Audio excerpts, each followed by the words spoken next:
Boa noite. Como todos sabem, essa semana estamos homenageando brasileiros que venceram na vida através do estudo. Já vimos sobre Enedina Alves e na edição de hoje vamos apresentar uma grande pessoa que marcou a história da arquitetura. Filho de Oscar de Niemeyer Soares e Delfina Ribeiro de Almeida, Oscar Ribeiro de Almeida Niemeyer Soares Filho nasceu no bairro das Laranjeiras, no Rio de Janeiro, no dia 15 de dezembro de 1907. Niemeyer foi um arquiteto brasileiro responsável pelo planejamento arquitetônico de vários edifícios públicos no Brasil e no mundo. Olá, sejam bem-vindos ao Museu Disco Voador, uma das várias obras de Niemeyer. Hoje estamos aqui com a curadora Vitória, que vai nos contar um pouco da história desse homem tão importante para a arquitetura. Olá, sejam bem-vindos. Começaremos por sua formação em inglês. Em 1929, Niemeyer entrou para a Escola Nacional de Belas Artes do Rio de Janeiro, onde concluiu arquitetura em 1934. Iniciou-se na profissão como estagiário no escritório de Lúcio Costa e Carlos Leão. Durante seu terceiro ano, estagiou com seu futuro colega na construção de Brasília, Lúcio Costa, com quem acabou colaborando no projeto para o Ministério de Educação e Saúde, atual Palácio Gustavo Campanema, no Rio de Janeiro, contando com a presença de Le Corbusier. Niemeyer teve a chance de trabalhar junto com o mestre suíço, sendo ele uma grande influência em sua arquitetura. E como era a vida pessoal dele? Sobre sua vida pessoal, Oscar Niemeyer foi casado com Anita Baldo durante 76 anos. Ficou viúvo em 4 de outubro de 2004. Em 2006, casou-se com sua secretária Vera Lúcia Cabreira, de 60 anos. Sua filha, Ana Maria, lhe deu 5 netos, 13 bisnetos e 4 trinetos. Oscar Niemeyer faleceu de insuficiência respiratória no Hospital Samaritano de Botafogo, Rio de Janeiro, no dia 5 de dezembro de 2012. Foi velado no Palácio do Planalto, em Brasília, e sepultado no Rio de Janeiro. Quais prêmios ele ganhou durante sua carreira? Em sua carreira, Niemeyer ganhou vários prêmios, sendo ele: Prêmio Leão de Ouro de Bienal de Veneza, 1949. Prêmio Pritzker de Arquitetura, 1988. Prêmio Príncipe das Autorias da Arte, 1989. Medalha de Mérito Cultural do Brasil, 2007. Eu soube que ele escreveu alguns livros. Poderia nos contar quais foram eles? Algumas de suas obras foram A Minha Experiência em Brasília, 1961. A Forma na Arquitetura, 1978. A Conversa de Arquiteto, 1993. A Curva do Tempo, 1998. Minha Arquitetura, 2000. E ele também foi um dos escolhidos para figurar no artigo A Biografia das 20 Pessoas Mais Importantes para a História do Brasil. Realmente, muito interessante. Eu gostaria que você nos contasse como foi a ingressão dele no Partido Comunista e também sobre uma das obras mais importantes dele, que é a sede das Nações Unidas. Niemeyer ingressou no Partido Comunista Brasileiro em 1945. Logo após, foi convidado para dar um curso na Universidade de Yale, nos Estados Unidos, mas teve o visto de entrada cancelado. 2 anos depois, ele recebeu permissão especial do governo norte-americano para ir a Nova York, onde um dos seus mais famosos projetos estavam em desenvolvimento, a sede das Nações Unidas. Existem histórias de que durante o período do golpe militar ele foi proibido de trabalhar no país. É verdade isso? Em 1964, apenas 3 anos após a inauguração de Brasília, ele foi surpreendido com um golpe militar no Brasil durante a viagem para Israel. E quando voltou ao país em novembro daquele ano, ele foi chamado para depor no DOPS, Departamento de Ordem Pública e Social. E como foi impedido de trabalhar no Brasil, Niemeyer se instalou em 1967 em Paris, trabalhando em projetos na França, Itália e Argélia. Mesmo com grandes dificuldades, ele não parou. E como foi esse período de exílio na França e as suas obras internacionais? Nesse período, refugiado na França, Niemeyer fez o desenho do edifício em apenas 3 dias e ofereceu como um presente ao Partido Comunista Francês. O arquiteto desenhou e concebeu a sede do Partido Comunista da França durante o seu exílio no país nos anos 1970. em uma de suas obras emblemáticas, localizada em outrora Proletário Leste de Paris. Conhecido como um ponto turístico. Todos os anos, 15 mil visitantes das escolas da arquitetura visitam o local. Chamado por muito tempo de bunker, fortaleza, abrigo antiatômico, a sede do Partido Comunista Francês abre agora as portas para o cinema, para a alta costura ou para a conferência. Como vimos na entrevista, foi uma história de vida incrível.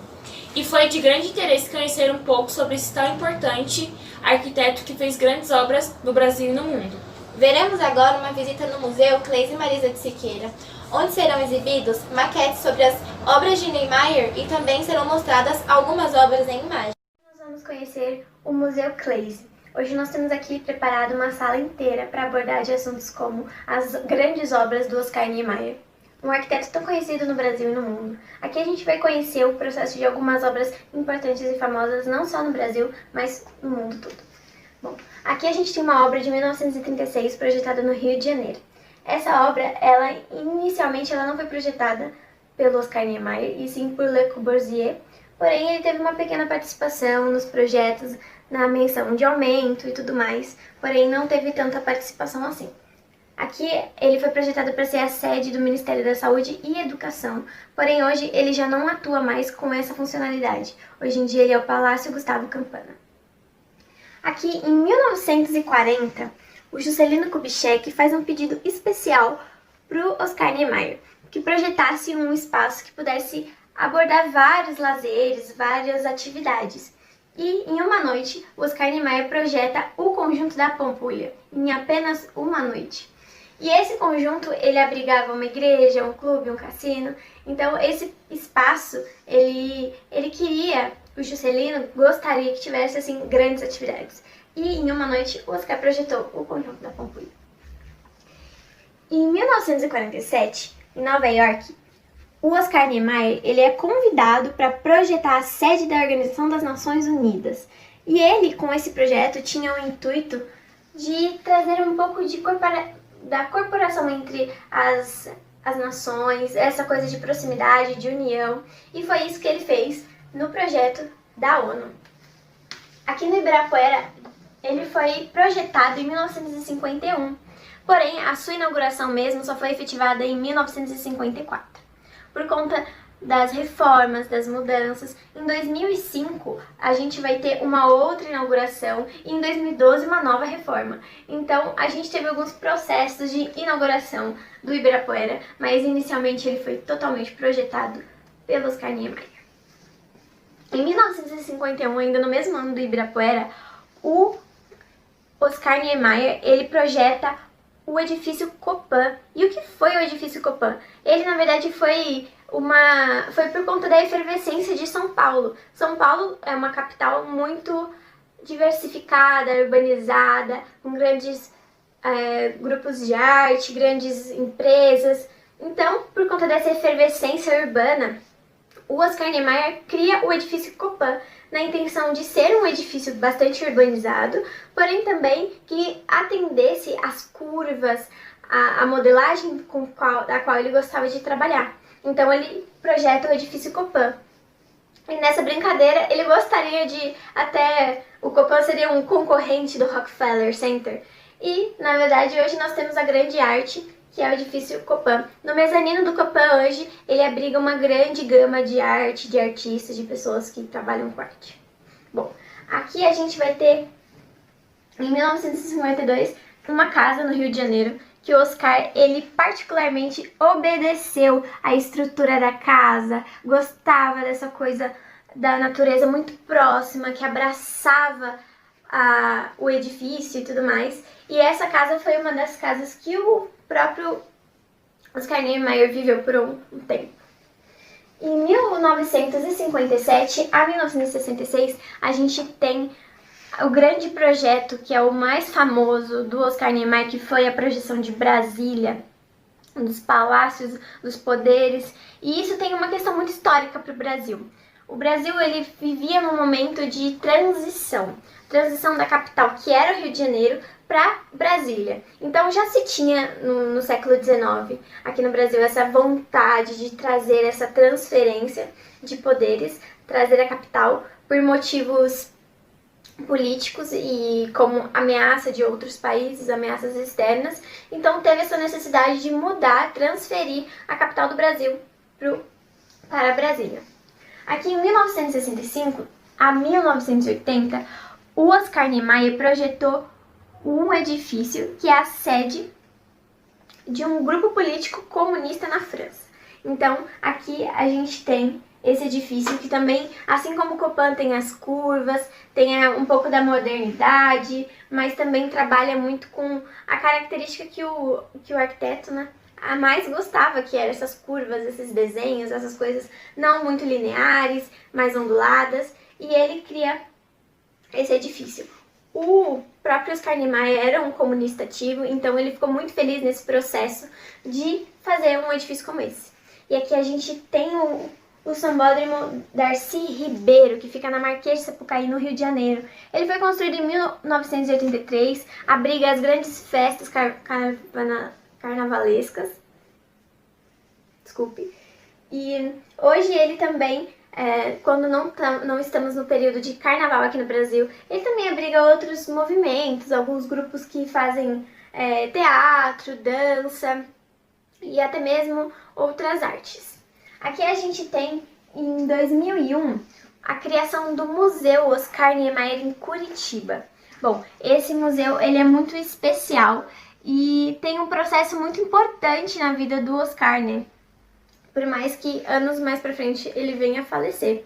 E esse grande museu ele também está aberto em algum site, no próprio site dele, para fazer uma visita online. Então quem quiser conhecer, tem na internet. E é um grande museu, abriga grandes obras do Oscar, é um local bastante grande. Então, assim, tem muitas atividades, muitas coisas para fazer.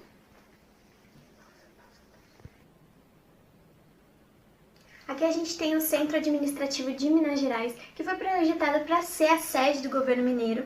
E ele é uma construção extremamente grandiosa do Oscar. Por conta do seu tamanho, ele tem 20 metros de pavimento e 200 de comprimento. Aqui a gente tem um centro cultural em Atlas, na Espanha, onde o Oscar projetou já também em mãos um projeto que foi pensado para coisas mais culturais, mais artísticas, como um teatro, então abriga esses espaços. Hoje, esse centro ele está desativado por conta da crise econômica na Espanha, porém, ele foi um projeto muito interessante, muito diferente, muito moderno, que fez também, como todas essas outras obras, fazer essa revolução no que foi o nome do Oscar. Então, aqui a gente tem a sede da editora Mondadori na Itália, que foi também um grande projeto de Oscar e de outros arquitetos também italianos que projetaram essa grande estrutura. Hoje a gente tem essa estrutura que ela foi revolucionária, porque por conta de alguns problemas que tiveram na hora da construção, mas hoje em dia ela ainda está de pé, obviamente. Ela ainda atua como a sede da editora e ela tem uma grande grandiosidade por também ter um pavimento todo submerso, por ter um grande desenho e não só por trazer essa coisa um pouco mais reta, mas ainda um pouco das curvas do Oscar. Aqui a gente vai ter o Disco Voador de Niterói, que é um museu hoje, que também abriga algumas artes, algumas efervescências também da arte brasileira. E ele fica localizado em cima da praia de Niterói, em cima de um morro. E ele também foi muito bem desenhado, tem todo esse formato de disco mesmo. Então ele é muito mais conhecido como Disco Voador de Niterói, como Museu de Artes Contemporâneas no Rio de Janeiro. Aqui a gente tem a Catedral Metropolitana, que fica em Brasília, foi um dos primeiros monumentos criados e ele está lá, né, até hoje. Foi uma grande obra para os católicos de Brasília, uma sede para outras igrejas em Brasília, por ser uma das primeiras.